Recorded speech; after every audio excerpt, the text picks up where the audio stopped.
Okay, today we're going to have a different powerful conversation than you have seen me have in the past.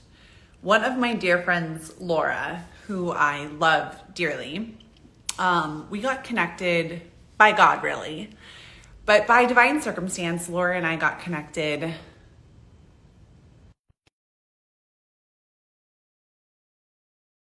for this story.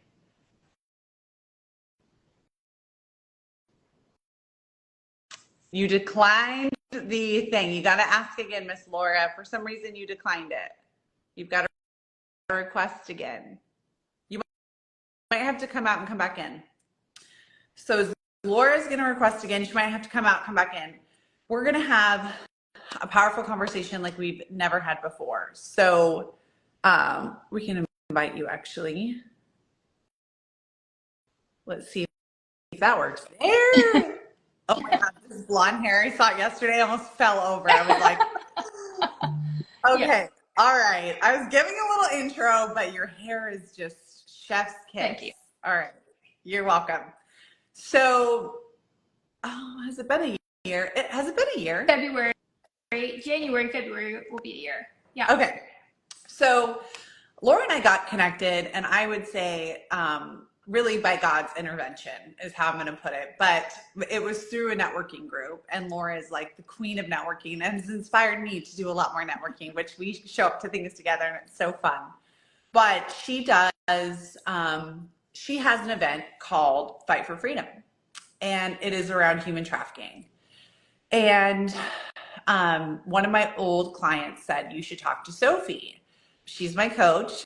And so people got connected and we got connected. And this live is a lot more to do with human connection or powerful conversation, also human connection, I should say, but powerful conversations, but also around awareness. So I don't talk about my story as much as people, people catch glimpses of that in my past. And Laura and I have even talked about that. There's been times in my life where I've talked a lot more about it. There's times where I talk less about it. But I wanted to bring Laura on because there is just a gross misconception around who traffics you, right? When people hear my story, they're like, what? And who you get trafficked by, how it's happening, where it's happening. And then we can talk a little bit about my story towards the end. But I want to kick it off, and Laura, if you just want to introduce yourself, and then we can go from there. Yes. Well, thank you so much for wanting to do this with me. I could talk about this all day, and I love talking about it with you because it's really special. So my name is Laura Corsi. I am the founder and director of Fight for Freedom. This is an annual anti-human trafficking event where we bring in multiple organizations so you can learn about trafficking and get to know what all is going on in your community. And I've also been hosting a monthly anti-human trafficking volunteer opportunity for over 6 years here in Houston. And we've made some huge strides. We've helped a lot of people escape the life of exploitation. And it's really just all owed to my volunteers that show up every month. So. And I'm going to be one of them one month. Laura, let people know, because what is the statistic of people that get trafficked by people we know? Because people think, before you tell us, people usually think a human being trafficked, we immediately go to a child. So we're being taken from their home in the middle of the night. Like, we don't actually understand here in the US what trafficking and what those demographics look like. And when I learned that, it really took a lot of shame away from my experience. But so tell us, who's the most likely to traffic somebody you know? It's going to be your family, friends, boyfriend, girlfriend, employers. And the most shocking statistic, I think, and that's all broken down, but the most shocking statistic is that strangers that traffic people only make up 9% of the traffickers. It's only 9% is a really small number, and that's a stranger. The other percentages, the other 91% of people, are people that you know. Yeah. So when we hear these stories of people getting, snatched up and disappeared at the Target parking lot, like that's our 9%. And we don't know if they go into being trafficked. The 91% are family, friends, boyfriends, employers, or people you know. Yes. Yeah. Okay. So let's explain to people too the definition of exploitation and being trafficked. So there is a legal definition of sex trafficking, and it is if somebody is being forced, fraud, or coerced into performing sex acts. Mm-hmm. And that is the actual definition of sex trafficking. Okay. And it's interesting because not everybody knows they're being trafficked. Right. Like we have talked about this, right? So yes, at your thing, it's like sometimes we have to bring, and this is why we're having conversations, and it's really important. I think an edge that I bring to the space is, and especially you, is we look like nice, normal women. You know what I mean? Like people that are like, why are they talking about it, right? We don't look like we've, walked the streets or whatever people think, about prostitution, sex workers, whatever. And so sometimes people don't even know they're being sexually exploited. So can you tell us more about that? So sex trafficking is actually a newer legal term. And that is really for the people that are helping others. So the women that are being trafficked, that is not in their vocabulary typically. So most of the women do not know of the term trafficked. They don't know what human trafficking is. They don't know what sex trafficking is. They don't know what labor trafficking is. They're just doing what they're told to do every day. And it typically doesn't really start off like a snatch and grab, although that does happen, and I know survivors that happened to. It starts off slowly and more of a grooming process. And they befriend the person, they get them to trust them, they might become in debt to them financially or otherwise. And then it's a very slow progression. Sometimes the grooming process can take a few months, sometimes it can take up to a couple of years. But this is all these people have to do because they make a lot of money if they just stick it out with the person. Mm-hmm. And just really gaining their trust and getting them to that point of, well, now you don't have a choice and you have to do what I say, literally gun to your head, go into that hotel room, come back with my money, or I'm going to kill you. And there's a lot of different scenarios that end point can happen. But before you get to that gun to the head moment, there's a lot that happens where you think, oh, he loves me. Oh, I have a child with him. Oh, he provided me housing when I was homeless, or when the hurricane hit and my house was destroyed and I had nowhere to go. There's just a million different scenarios that can happen before the actual act of sexual exploitation happens. Yeah. So what I hear you say is most of the time they're gaining your trust. Yes. Yeah. Mm-hmm. And most of the time, especially from the women that I've met and from my experience, even in my masterclass last night, I said, good looks and power, those were high currencies in my home because my mom was a model, my dad was an attorney. Self-worth, not so much. Mm-hmm. We weren't taught, and it was like the age when TV and MTV was coming on the scene, things were happening. Oh yeah. And although this has been going on forever, and it's interesting too, because that life and that grooming process can really, I think for me, it was very glamorized. It was like there's a community, there's a whole underworld, underbelly. And I was so naive to think like, I can be the boss of the underbelly of the world. It's like, okay, you know what I mean? Like, yeah. Where did that get you? Right. But I don't think people realize, because I think as society, there's so much shame that we project towards someone when we think of sex work. I think other women immediately grab their husbands and they're like, run away. You know what I mean? There's so much that goes on. And the reality is most of these women were probably not raised, even if it looked like they were raised in a good circumstance on the outside, and maybe some of them were, but put in a circumstance where they were, given, for the most most part, there was somebody gaining their trust and showing them that they were loved, that they were going to be okay. They were part of a community, right? And so it's like it's just how people become gang members or go into cults. It's like all very, very similar, right? And then we all look back and go, I was crazy. How did that happen? Right. But, and that's really where a lot of this online grooming is coming from. Yeah. And grooming is happening in schools with their classmates. So a lot of people don't realize that kids are trafficking kids now in the schools, in churches, online, with these games.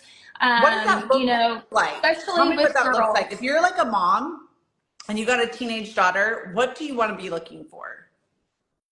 I get that question a lot, and it's not one black and white answer. I wish it was. I want to give everybody the magic formula and say, go like out 4,000 DMs after this. But here's really where it starts off. You need to make sure that your daughters, and I know we're talking about girls, and I will touch on boys here in a bit, but I want to talk about girls since they're the major demographic of who's being targeted. When a mom is putting on her makeup and getting all pretty, the little girl looks up to her mom like, well, I want to put on makeup. I want to be pretty. And so instead of saying, you're so, this is how you look pretty, you can say, well, this is how we get fancy, right? Because little girls just don't think they're pretty. I know so many little girls, teenage girls, adult women that are like, I'm not pretty. So when somebody comes up to them and is like, you are gorgeous, look at your eyes, look at those cheekbones, you could be a model. And then that girl's like, oh my gosh, really? I don't think so. I'm so ugly. I don't like my nose. I don't like my eyes, whatever it is. I don't like my hips. Doesn't matter. Oh, no. We're looking for this, exactly what you look like.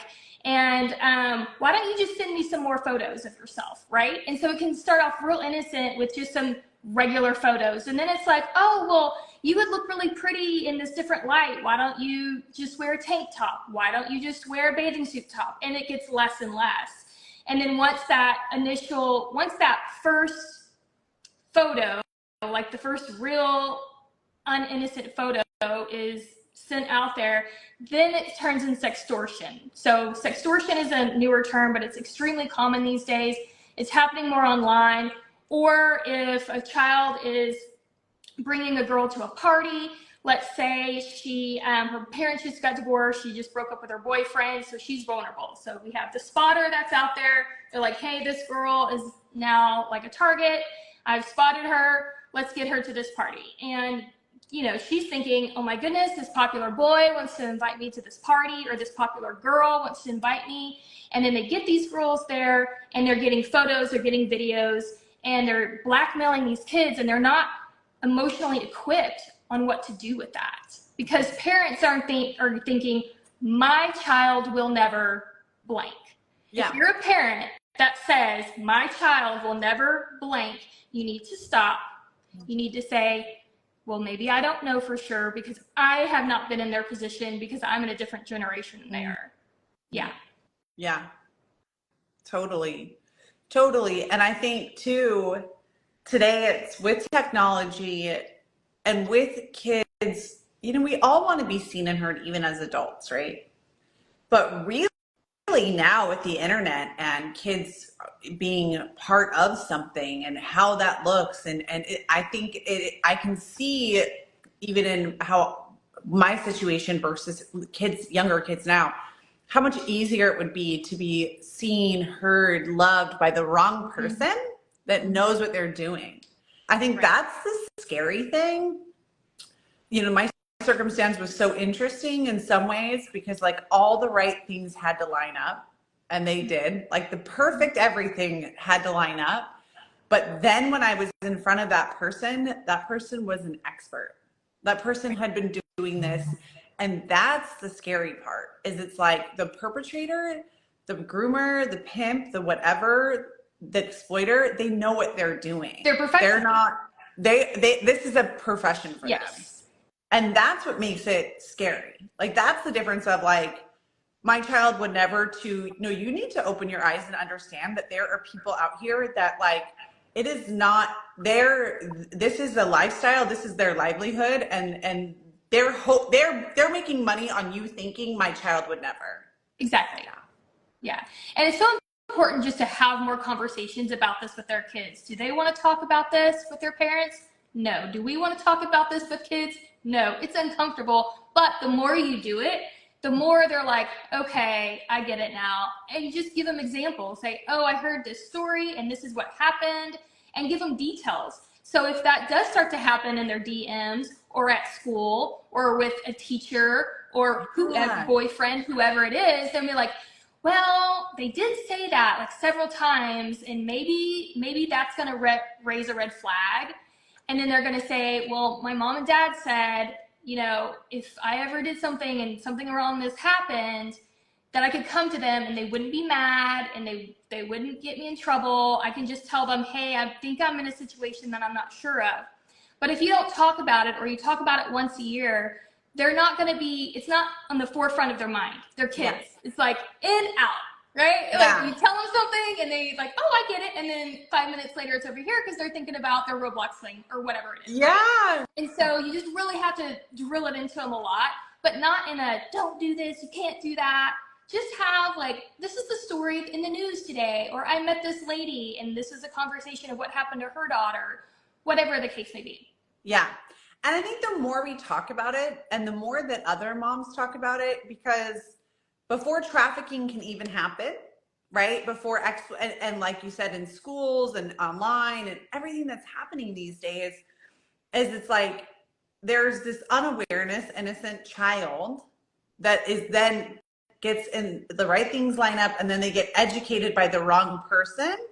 And so I remember talking with a survivor's dad, and it was, you know, she was groomed by her girlfriend. I think they were in junior high, you know, and it just went way high into the left. And so I think that point of like, we just need to be more open about things that make us uncomfortable. I mean, I do that for a living with people, you know what I mean? Like I'm comfortable, but this is even something that I go, ooh, I don't always share that around certain people because people are uncomfortable. But the reality is the more we get comfortable talking about this uncomfortable topic, right, the more that we're going to be bringing awareness and saving people from that right circumstances, right things lining up to go, oh my God, my daughter is X, Y, and Z, and now what do we do, right? Mm-hmm. Because once they get into it, let's talk a little bit about that. When somebody gets trafficked or exploited by their boyfriend or someone they know, love, whatever, or they don't, tell us the statistics of people getting out of that. So once somebody is actually trafficked and they're in the life, they're in the game, only about 1% of those people make it out. They make it home. So that's 99% of these people remain victims. They remain in the life. They die in the life. And that's heartbreaking because they don't get the opportunity to have dreams and goals and leave the house to do what they want. They can't wear what they want. They can't fix their hair the way they want. And just the amount of abuse that they have to endure every single day. And it's just really important to not forget about them and not to just think of them as unimportant or it's their choice, so that's their problem, because there's so many different circumstances on how these people ended up in that situation. Mm-hmm. That maybe it was their choice, or they thought it was glamorous, or they got sold something really cool, or maybe they were really completely coerced into it, or they're physically forced into it one way or another. But however they got into it or why, they're here now and they need help, whether they realize it or not. Because sometimes they're like, I'm not ready, I'm fine, leave me alone, I'm doing my thing. But if you reach out to them and say, well, if you change your mind, we're here, there's going to be that day when he's bashing her head into something and she's going to be like, wait a second, there might be another choice for me. Mm. But if you never reach out to those people, they're never going to have that seed. They're never going to have that thought of opportunity at some other point. And daily or regularly, they're being told you don't have anywhere else to go. Yes. Mm-hmm. Yes. A lot of them, they are essentially brainwashed, yeah, right? And so, or maybe if they got them when they were younger, they don't even have an ID. They don't have any work experience. They They're told no man is ever going to want you for anything else. You can't get a real job. You have a record. What are you going to do? Nobody's going to want you. The only thing that you can do is be with me. So get over it. Mm-hmm. And a lot of times, you know, in their minds, they will kind of have sometimes a split personality. Like, okay, this is who I am now. This is what I have to do, and I don't have another choice. Mm-hmm. Yeah. Yeah. A lot of the time, you know, I remember because my circumstance was so, you know, I woke up and then it was like, we're out of here, you know, once I had agreed, and we went to the East Coast, and then we eventually ended up in Vegas, right? And Vegas, it's open and there's services. And so you're meeting a lot of different women and ladies, and just that whole culture and how people buy into that. But the commonality that like everyone's getting abused, you know what I mean? Mm-hmm. Everybody, it's just not as glamorous. It's not, you know, I don't know. It's hard for me because I think of like, I'm thinking of certain like entertainers, you know, that are like rappers that are women, you know, that like kind of glorify like, hey, this is where I came from. This is where I'm at now. And I certainly will also say like I realized why I was so good in sales in certain situations where I was like, oh, I'm really good with people. You know what I mean? But so like, that's, you know, like that's the truth, Yeah. right? Like, let me redirect these skills. But the truth is it's like 1% of those women, you know, whether they think that it's, you know, they're having a good day in the life or they're not, only 1% to get out, you know, and actually get away, because a lot of these people do become complete property, and there's networks when you leave. There's ways they can get to you. They can find you. It's not, people think like, oh, you can just pack a bag and walk out, and you cannot do that. You know, like you can't do any of that. And I think that's also a really big misconception. Like people somehow think like, well, you're a grown adult. Like, what is he going to do? And it's like, well, there's a huge network of women and men in this life, and it's like a gang, right? And they're all in it together. And when you try to leave, if you don't have something like your organization or something that can really transport you and understand and keep you safe, that's where not only will you get brought back, it will be massive punishment. And so let's talk about like that misconception, because I think that's the thing too. I think that's probably been the hardest thing is it's like I was trafficked, I was 21, right? Like people look at me and they're like, I feel emotional even talking about it. So I will talk about that. And you did kind of touch on it. Traffickers are not one demographic. They're men, they're women, they're kids, they're adults, they're all races, they're all backgrounds. You want to know why? Because they're making a shit ton of money. And there's a lot of people that want to make money, and they don't care if they're using human beings to do it. And they're broken too, clearly, because you can't be a whole like God-loving normal person and then do that to a human being. Yeah. Okay. I don't really talk on that part a lot because like I don't really have a lot of feels for those folks, but it's important to be aware of that side. Yeah. But it's not one demographic, and you know, I get this question a lot. Okay, so you're telling me, because in Houston we have Bissonnette, that's kind of like our main area where women walk the street for land insurance. They're working the track, and they're like, well, they're walking around. There's not a pimp holding their hand. There's not a pimp with a gun to their head. Why doesn't she just go to the police station? Okay, Bob. Well, let's talk about it, because first of all, if I walk out of my house without my phone, I have no idea where to walk to the police station, 1. 2, if I go, I've been told that the police are going to arrest me, that they're going to take my kids away from me, which used to be true. Now it is not as true, and because there's programs and organizations that are educating our police department about trafficking victims. Mm-hmm. So that's kind of like a whole other topic. But or they've been threatened by their pimp or trafficker. They've been told, if you leave, I'll just go pick up your sister. I know exactly where she lives. I know her school schedule. I can just go get her anytime. Well, who would do that? I'd be like, no, take me and not my sister. You know what I mean? Mm-hmm. And or they'll threaten their family. And these are not empty threats. These are violent, some of them killers, right? And so they will kill girls around them or go hurt their family to make a point. And a lot of people are like, oh, they're not just killing people and getting away with it. Yes, They are. they actually are. Because, you know, when you see on the news, you're getting like a very tiny percentage of what is happening. When they have an unidentified body or a girl who was on heroin and she's dead, nobody cares because, oh, she's a drug addict. Well, why don't you really look into see what happened? How did she become a drug addict? You know, were they forcing her to take drugs? Was it the only way that she could cope with the situation that she was being forced into day in and day out, hour after hour? But then, yeah, there's a lot of unidentified people or people that don't have family that are looking for them that are being murdered on a regular basis. And they're doing that on purpose so that the other girls that are still with them are like, I don't want to end up like that. So I might better probably just stay in my lane. Yeah. Yeah.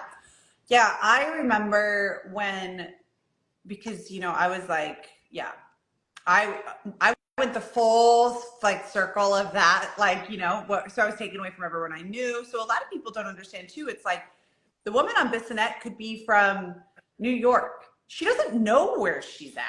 Like, exactly. Right? Like, it's not like it's not always like this familiar, but I remember when my family found out and they freaked out and they said all those things to me, right? Like, no man's ever going to love you. What are you doing? And then they got educated. I don't know what organizations they got with, but they got educated. And the thing that those organizations said to my mom specifically, which we are not going to cry about this, but they just said, she's going to need somewhere to go. Something will happen. And your daughter is so lucky that you love her so much that you all need to start normalizing. You need to start acting like everything's fine. You need to let her know that she's loved, because something will happen in that situation. And if she doesn't think, and this is why talking about it's important. This is why when you hear of a child going into it or a family going into it, you don't need to be judgmental. You need to be like up in arms, coming over to the parents or wherever and saying, how can we show love? How can we show support? How can we let that little girl know that she's loved? Because eventually at one point or another, someone's going to go, I want my mom or dad. Yeah. Like, I made a mistake. And if they don't have somewhere to go, which is so heartbreaking and why we have so many amazing organizations, they're going to stay. Right? Yeah. Yeah. And there are so many organizations. And so when we put on events like Fight for Freedom, we'll have 10 to 12 organizations. That's the tip of the iceberg. That's just as many as the stage will fit, right? And so people are always shocked. Wow, there's like 10 organizations here in Houston that help fight trafficking. And I'm like, no, there's a lot more than 10. But nobody knows about it because they're not plugged in. They don't know how to get plugged in, to be real honest, you know? Yeah. It took me a long time to find all these organizations, and I'm in it, you know? Like, I've been volunteering for years, for over like almost 7 years. And every year I find more and more and more organizations, and now they're starting to come to me. And I'm like, oh my gosh, I didn't even know you existed. Like, this is amazing. Yeah. A lot of times I can't really advertise a lot because, especially for safe homes, they have to have, you know, they have to be anonymous on their location and things like that. So, but, you know, not only are there organizations for preventative, there's organizations to help women and men, children get out, but there's organizations for the sex buyer. And I think that's really important too, because as long as we have a demand, we're going to have a supply. That's just economics 101. Yep. And so it's really interesting, you know, when I want to talk about human trafficking, or I'm inviting people to these human trafficking events that are like these big things up here, they're like, but that doesn't apply to me. And I'm like, it does, because it starts down here, and guess where we all are? We're all right here. A sex buyer doesn't wake up one day and be like, I think I'm going to go buy a prostitute on the corner today. It's a process. A girl doesn't wake up and say, oh, I think I'm going to enter a life of sexual exploitation today. No. Yeah, I think I'm going to build a website and sell my stuff. Yeah, no. It's a process. And to start here is where everybody needs to start. Whether you have kids, and I don't have kids, I have future stepchildren, but you know, when I started all this volunteer work, I didn't have kids. But it's important that we all start here together and get the education, and then everybody can do something. I mean, there are some very easy solutions for everybody to do something. So what are those easy solutions? It can be anything from volunteering, which there's a lot of opportunities. You can donate to these organizations. And I know sometimes we're like, well, you know, I don't know this organization. I can't trust them. And maybe people don't trust me either, but I know the actual physical people. I'm friends with a lot of these folks, and I know actually what they do with the money, and I see what they do with the money. So if anybody wants a recommendation, I'm happy. I don't make like a cut on anything, you know, this is just my experiences. And you can look at the petitions that are coming up, right? Like there's a lot of laws being passed. Most people don't know about them because they're probably not, most of them are not in the media. You can watch documentaries. I have a whole list of legitimate documentaries. Send them to me, and then we'll put them in the notes. Yeah. Because I'll have this posted in like 2 days, so you'll have some time to send them over. Perfect. Yeah, I've got a whole sheet with all the things, and talking about it, you know. After you watch this live, go to somebody and say, hey, I watched this live. This is something I learned. What do you know, right? Yeah.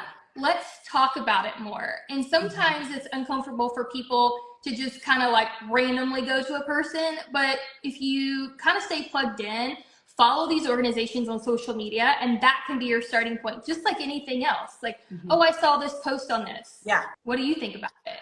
Right? Yeah, totally. So what I want you to, I'm like, a little homework for you is send me the organizations in my DMs, and then send me the thing, and I'll get this posted in like 2 days because I'm a little behind, and then we'll get it up and people will know. But I think that's the thing too, is it's having conversations.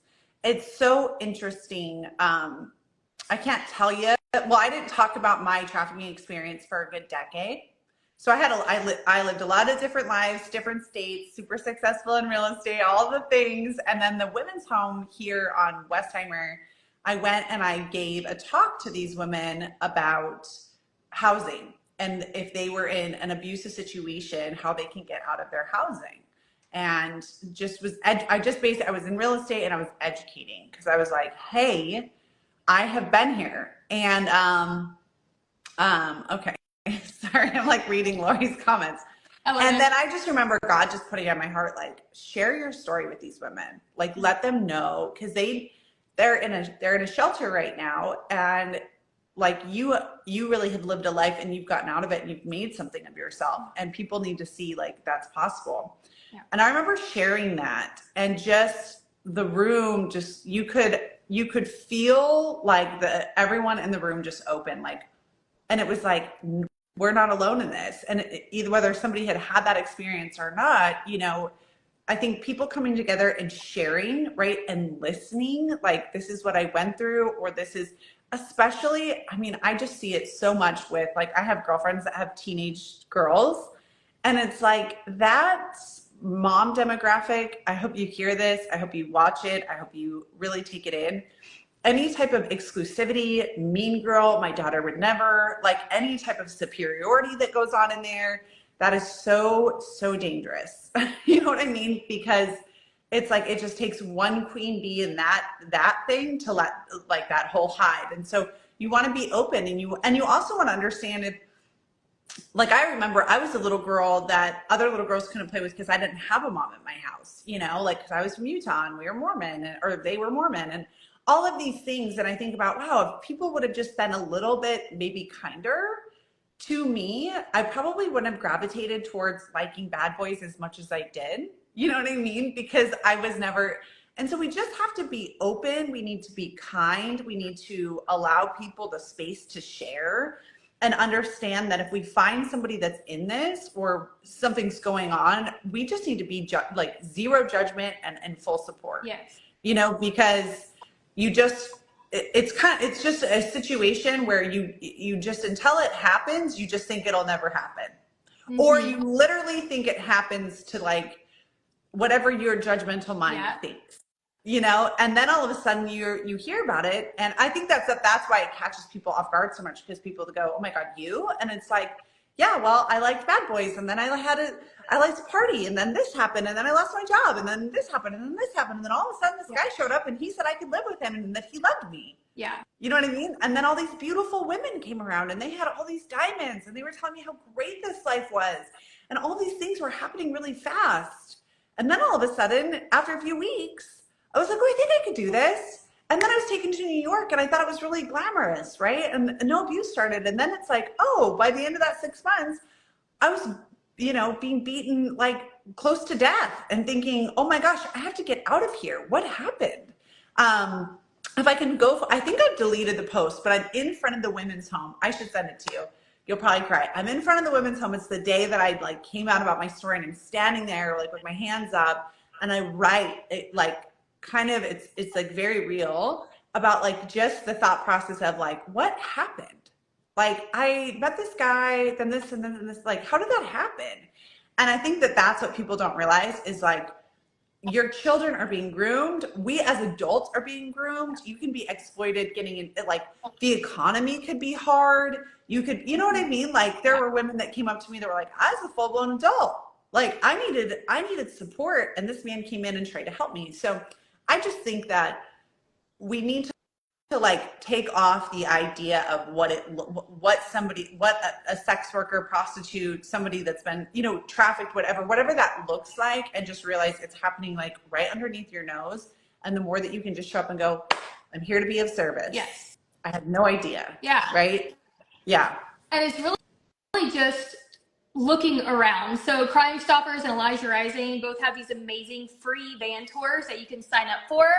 And they literally take you in a van with tinted windows. You don't get out. It's totally safe. And they drive you around and they show you in your own backyard where illicit massage places are, right? Basically brothels, where they'll show you like where trafficking happens. They have their own like politically correct language, but I don't have to follow it. So, you know, it's at these strip clubs. They're not just strip clubs. They have all the things going on in the back. Yeah. You know, the nice ones are doing it too. Especially the nice ones are doing it too. So let's not be fooled when, you know, these oil and gas executives are taking their corporate credit card into like the fancy gentleman's club. It's going on in the back. Yeah. So let's not all be fooled by that either. Yeah. Yeah. Totally. Yeah. And I think too, the best thing that we can all continue to do is talk about it. Like, I remember, so Laura, like every month invites me to volunteer, and I'm like, you know, I just don't know, because I've been on the other side of, I haven't had a phone call like that, but I've been in that life, and whatever day you would have caught me on, I don't know how I would respond. And so there's just a lot of emotion around that, but I was like, but I can talk about it like this, right? Like I can bring awareness and continue to bring awareness on my platform. And it's so interesting too, because it's something people want to know about. Like when they find out about it, they're like, tell me everything. And not from this like, oh, like popcorn. They're like, I don't want this to happen to anyone I know. Tell me everything you know.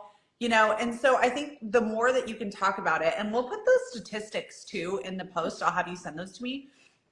Just as a reminder, it's 91% of people are being trafficked by someone they know. Yes. So just keep that in mind. So it's who you know, it's not snatch and grab, and you know, you want to be super mindful, right? Yes. And if you see a woman that's going through a hard time, like you and I go to the same church, right? Like it's good to get people tied in with people that have good values that can help other people, right? Not saying that Weston has all these resources, but there's food pantries, there's places that people can get tied in so that they can, you know, get to a place where they can get back on their feet without having, you know, the big bad wolf come and say, I'll save you, right? Mm-hmm. And so we want to make right. And, you know, just talking about it in general, obviously I talk about it a lot. I talk a lot about it at church. I talk a lot about it at work. Like, I don't care if you get stuck in an elevator with me, guess what we're going to talk about? We're going to talk about human trafficking. And so because of that, people come up to me kind of like a lot more than I thought they ever would, right? Yeah. And they're like, hey, I have this, I know this person, do you have a resource? And I may not have the exact resource, but I can get them close enough to where they can contact them and they can get them the resource. But nobody would ever come up to me if I don't talk about it. Yeah. Right? And so I think that's one reason. And maybe if whoever's watching today, they start talking about it and then somebody comes up to them, you may not have the answer, but you can reach out to somebody else, right? And so now you're being a resource, you're helping, you're not doing this big, you don't have to make a big commitment of something if you don't have that time or resources. But just talk about it, watch some documentaries, follow some social media accounts. You can have a podcast called Trafficking Talks or an Instagram live series. Yes. I'm just seeing it right now. Yes. And I do a monthly training. Yeah. So at every month at our volunteer opportunity, first timers go through a training. Yeah. And we get all the statistics. We get a lot of information. Yeah. Most people, even if they're familiar in this space, they just need a minute to kind of process it because they're like, I had no idea. Yeah, it's a lot. Houston is #1 in trafficking in the nation. We still have that placehold, unfortunately. Yeah. Familial trafficking is very common here in the United States. It's not just in Thailand or Costa Rica. Yeah. You know, a lot of people just don't realize it's literally right here in our backyard. Mm-hmm. And if you're not in Houston and you're in some other town, like in Iowa,